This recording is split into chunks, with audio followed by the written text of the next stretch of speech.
Hello, welcome to another Alpha Strike replay video. My name is Adam and this is Tarron. Hey buddy, how we doing? We are looking at today...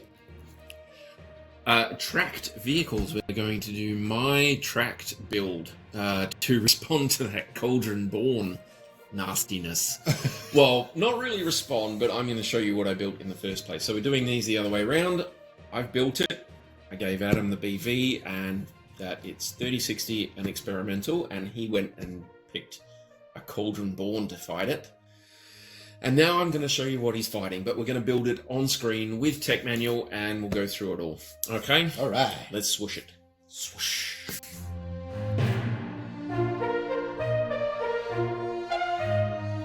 Okie doke. Building stuff is fun. Building stuff is fun. It is fun.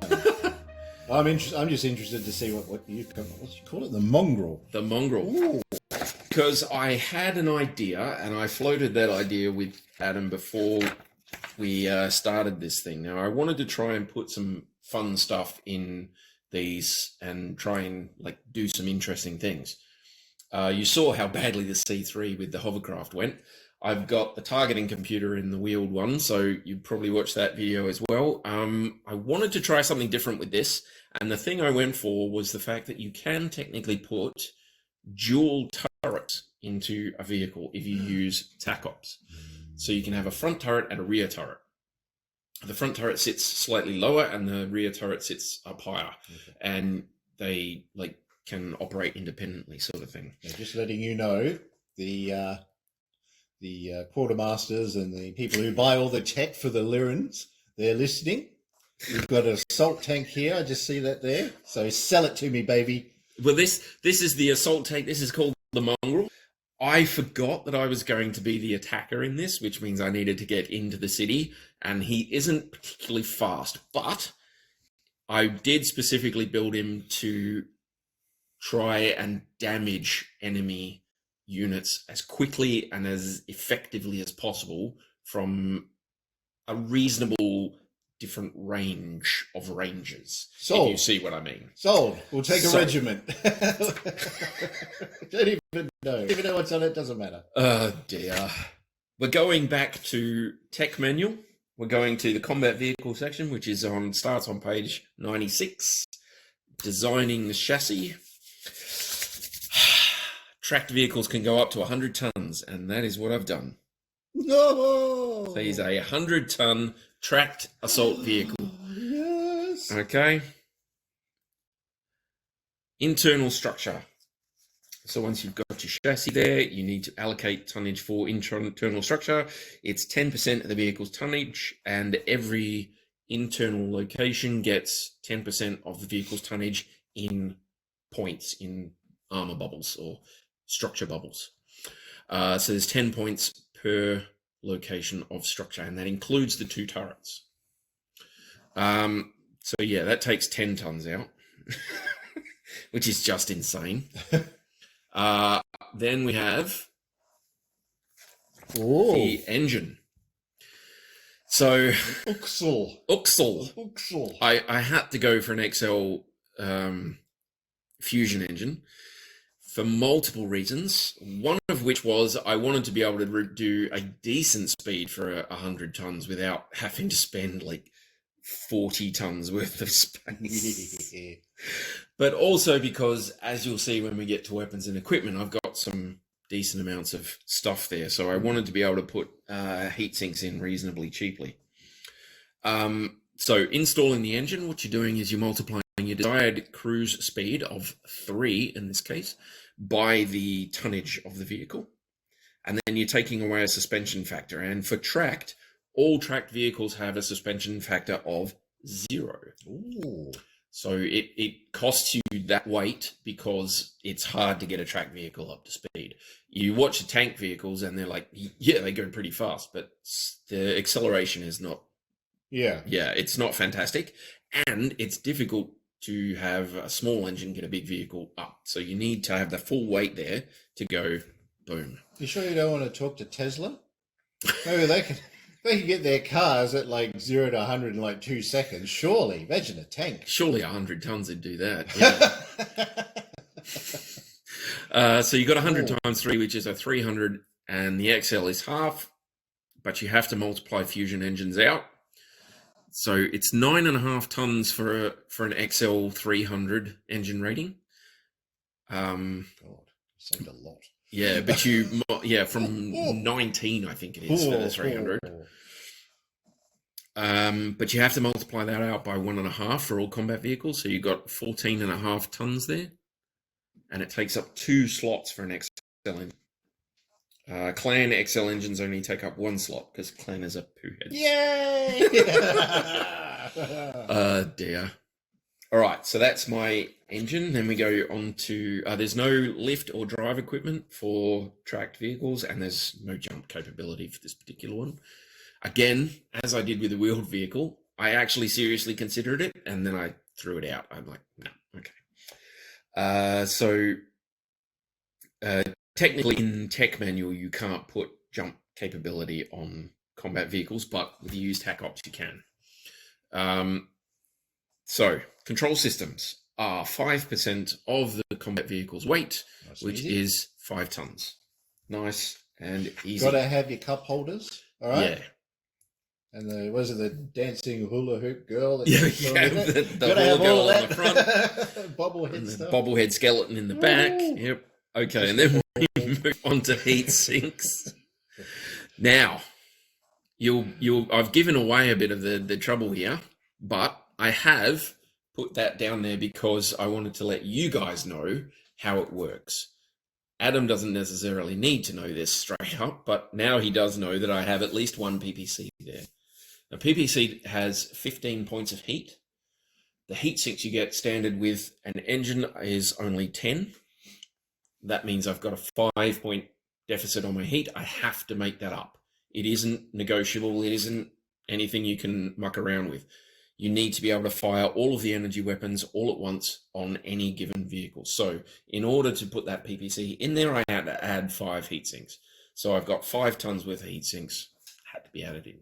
So now you have a little bit of a preview of what you're facing. There's at least 1 PPC. I was thinking maybe you meant ERPPC. I think technically I put an ERPPC on there. But we'll find out, won't we? The PPC that I talk takes 5 points of heat.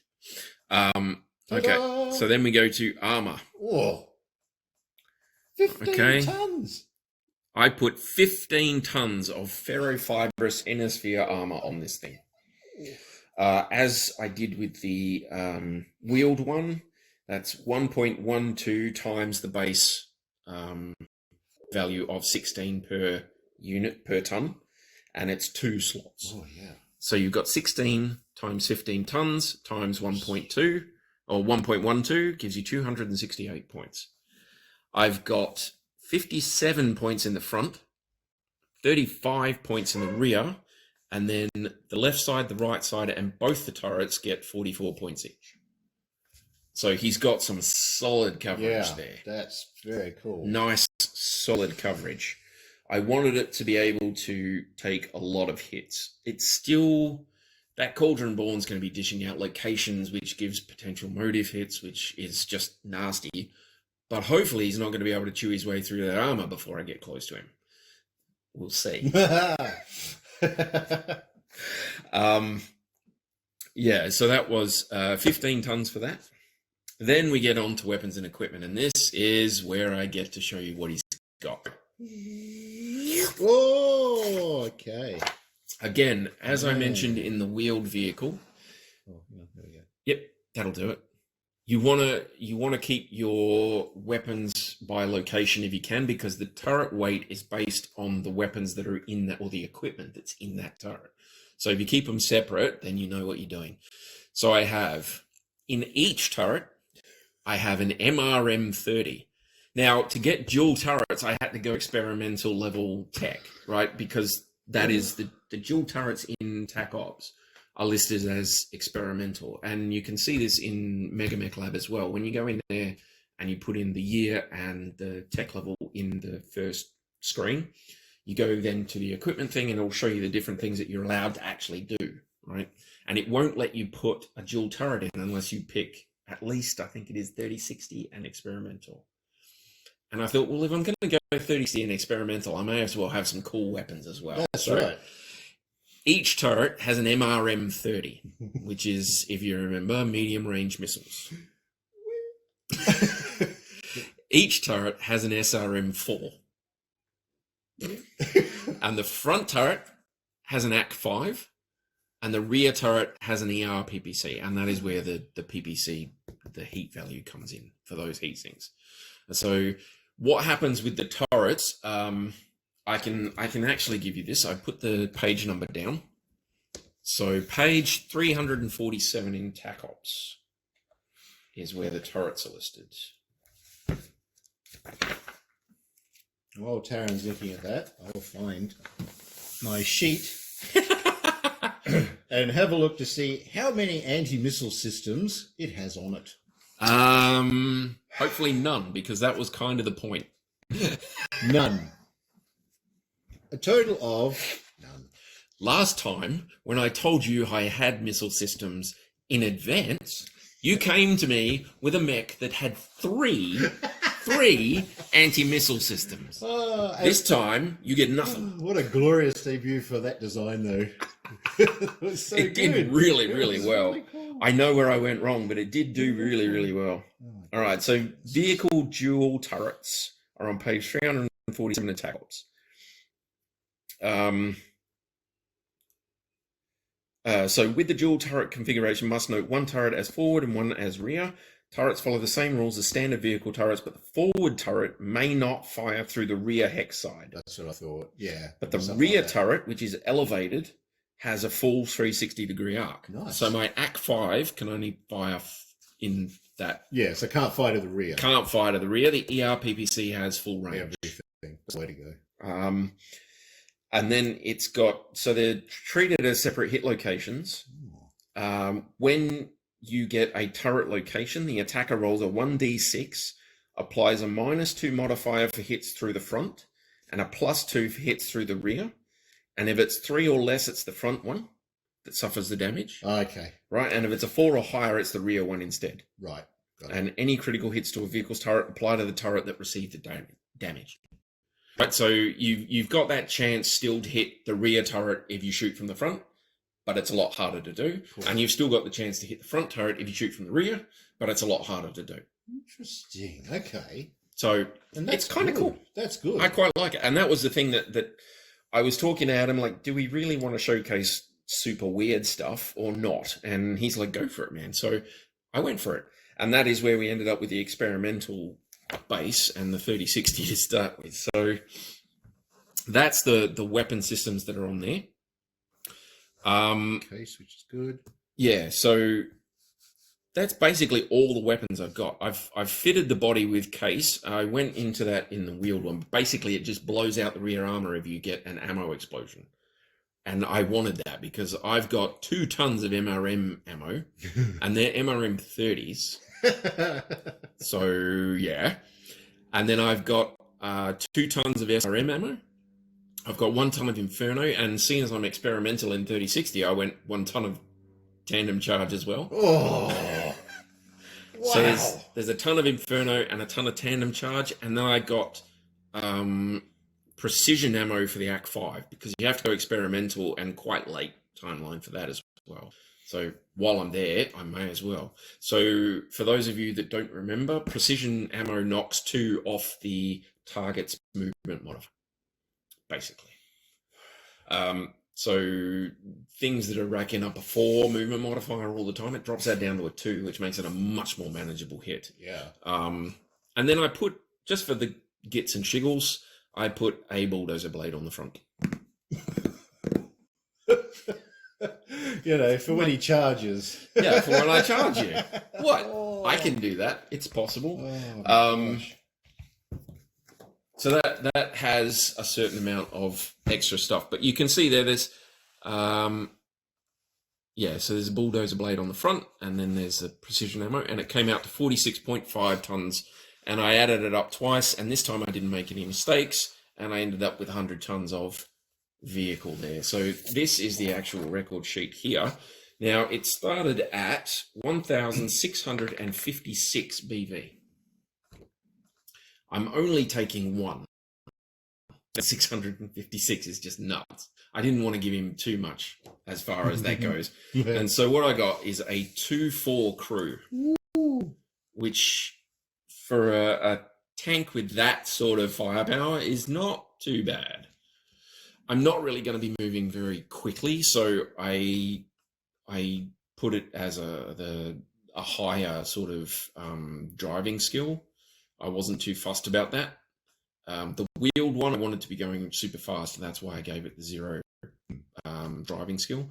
But the 2 was fairly important because I got a lot of weapon systems there. I want some of them to hit. This is your grumpy grandfather. We'll get there when we get there, so, you know. Dear. You can see on there the MRMs have a range of 15, and the ERPPC is out to 23.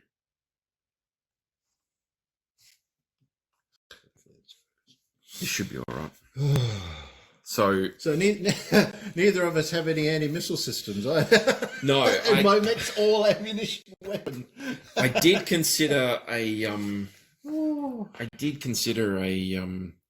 AMS, or actually I considered putting an AMS on each turret, or at least on the front and rear. Yeah.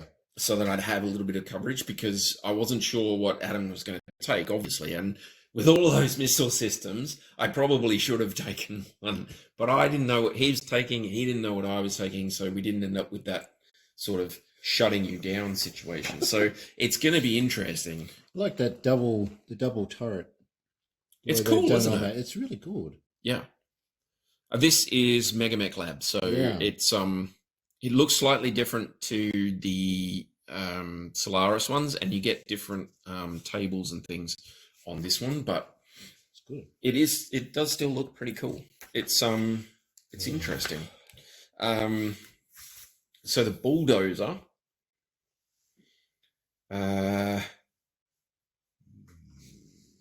each time a bulldozer takes damage to its front armor, you roll 2d6. On a result of 2, the bulldozer blade is destroyed. It takes half standard damage when it charges. It can clear rubble hexes. Oh, well, that's good though, because can track go through? You can. I think you can technically go through rubble. I'm not sure. That's all right. We'll have. Yeah, it'll be. I think we've gone into it at some point. I'm sure somebody will be able to remind us. But yeah, it's just, I don't know. I just chucked it on there because it sounded like it'd be fun.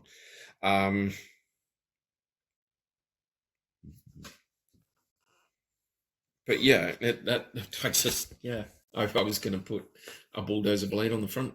I had that Mad Max vibe again. Ping, ping, ping. Blam! Are you going to strap 2 people on there too? I'm thinking about it. Put them on a big spike thing, waving up in the air. One above each turret would probably do it. Yeah.